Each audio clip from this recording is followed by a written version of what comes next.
All right, so in this video, we're going to continue our way down the signal flow of everything and talk about cables. Now, cables are a really important thing that a lot of people don't really think about, and that's because they kind of just, you plug them in and you don't think about it ever again. I want to take a moment just to kind of talk about cables and the different kinds that are out there, what their main purposes are, what cables are good for certain things and not so good for other things, some little schematics of things and like how they work, just to kind of really help you understand how these cables actually perform, so that way when things go wrong, you know what to look for. So the first one I'm going to talk about is XLR. XLR has been around for a long time. In fact, probably since the dawn of professional audio. And the reason is because it's a great connector. And we use XLR for mainly connecting microphones to stage boxes or preamps, or we'll use them for DI boxes to those preamps. Really, it's a professional connection that we use to connect things to go from one place to another. And the reason why we use it is because of a couple things, actually. One, XLR, the connector itself, especially if it's a good quality connector cable from a high quality manufacturer, are pretty reliable and pretty robust. They're not going to break, they're not going to snap. And then they're also really easy to fix too if you need to. You can actually get in underneath the cable and solder it if you need to fix it. But the other really cool thing about XLR is how they are a balanced cable. Now, balanced means that there's actually two copies of that signal going on the cable. So what happens is that that microphone or DI, the signal, which is just a single mono source, goes into that connector and it actually splits. Okay. And what happens is that the second one, the copy, actually gets phase flipped.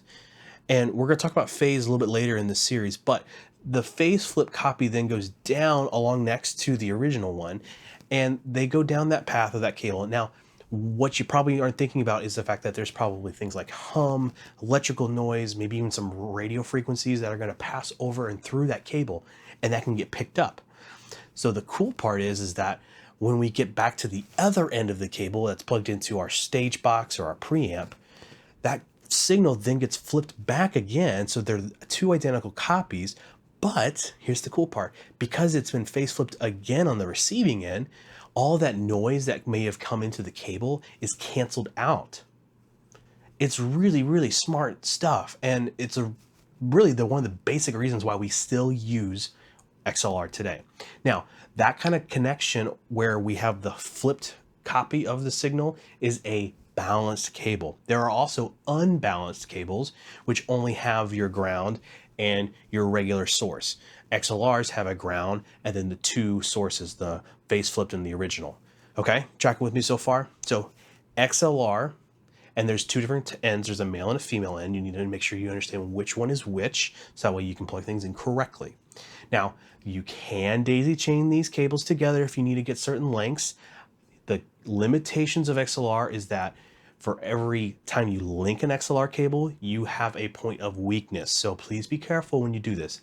I've done it before and I've never noticed a degradation in signal quality. However, that can happen if one cable is not good or the connector is bad. It also is a failure point in case something breaks or snaps, or someone steps on it and disconnects it. It can happen. So just know that. But the other thing to know about XLRs is that the length of them in general, 100 feet is usually about the max that you're going to see on average. Any longer than that, and then you're going to start running into issues where you're going to have some signal degradation, where it's going to be quieter or there's potential for some other issues. Okay, so that's XLR, a balanced cable. The other one that you might see is a 1/4-inch cable, which is the kind of the street name, but really it's a TS or TRS. There's two different kinds, as you can see here on the screen. So TS is the one you're probably familiar with if you're a guitar player, and that is a tip sleeve connection. So there's a tip and then there's the sleeve, and that carries the two signals, which makes it an unbalanced cable. We use these primarily for instrument connections because they don't need to have that balanced signal. They also have a little bit different of an impedance level, so we don't always carry balanced signals with this impedance level. So we're going to use a instrument cable or TS cable for this. Now, TRS cables have a tip ring sleeve configuration, which is similar to a balanced cable. There's 3 connections on a balanced cable up for like an XLR, and there's also 3 on a TRS. Now, this is where things can get a little bit confusing when it comes to balanced signal cables and TRS cables and XLRs. TRS cables can also carry two signals at once. It can carry with a stereo signal. So sometimes there's this kind of discussion that happens every now and then where it's like, well, can an XLR cable carry a stereo sound? And the answer is technically yes. However, it's not recommended and it's not really the right choice of cable to do this. In fact, if you're going to do this, you're going to have to get adapters and gender benders and all these other things to try and make it work. It's not worth trying to send stereo down an XLR cable. You can, but it's not really worth it, and I do not recommend it. Now, a TRS cable, specifically a balanced TRS cable we're talking about here, can do stereo, and while again, I don't always recommend it, you can do it.